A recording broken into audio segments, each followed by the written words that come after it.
The following programme contains scenes of nudity and surgical procedures of an extremely graphic nature from the beginning. Viewer discretion is strongly advised.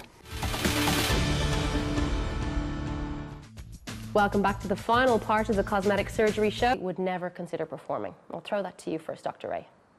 You know, I feel a little bit uncomfortable with gender dysphoria issues, and just as a personal thing, but it's certainly very commonly done in Los Angeles. What about in Ireland? Is that a common procedure? To an extent, we get the other end of it, and that is patients who have maybe been psychologically assessed, you know, sort of for transgender issues, and they would come to us for instance, to get rid of their hair. If a male wants to change to a female and they're already on the estrogen tablets, they would have breast implants. And so our laser hair clinic certainly would deal with at least one patient a month. I'm not here to criticize, I just feel uncomfortable reassigning gender. And that the entire spectrum, from breast augmentation to actually changing the sexual organs.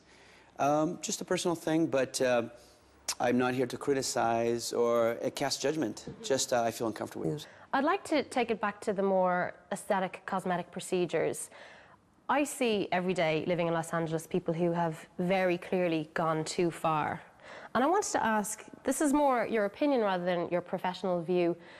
Do you think these people think they look good with stretched faces and inflated mouths? Is that the look they're going for? Do they walk in and say, I want that? I think to be good at aesthetic surgery or medicine, and probably Dr. Ray will agree with this, I think you have to have an eye for beauty to start with. And some of the procedures that I've seen performed have been, in my eyes, so horrific, they just go against the normal aesthetics of nature. They present in a clinic in the UK and Ireland, I'm sure in the United States as well, suffer from BDD, which is body dysmorphic disorder.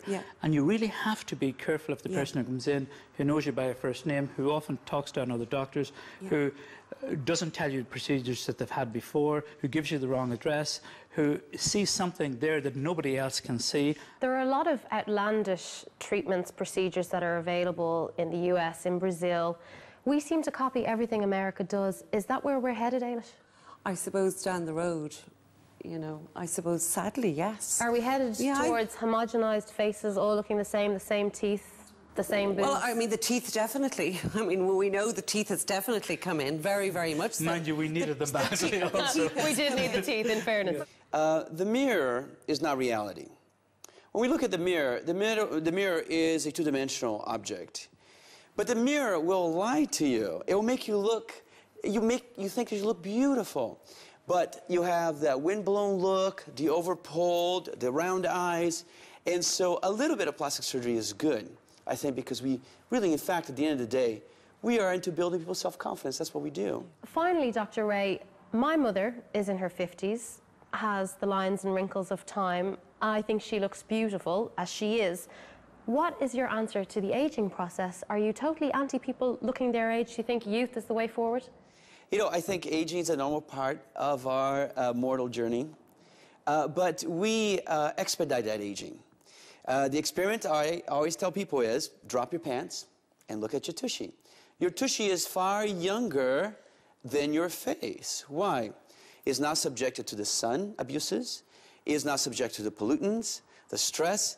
So if we had followed what we're supposed to do with our bodies, if we're taking care of our bodies, i.e. no coffee, no smoking, control the stress, and so on and so forth. So if we sat in the yoga position eating green beans, we would not have aged to the same point. And you wouldn't know that Dr. Ray was 64 years of age. You would. You see the beauty of taking care of yourself? All done naturally.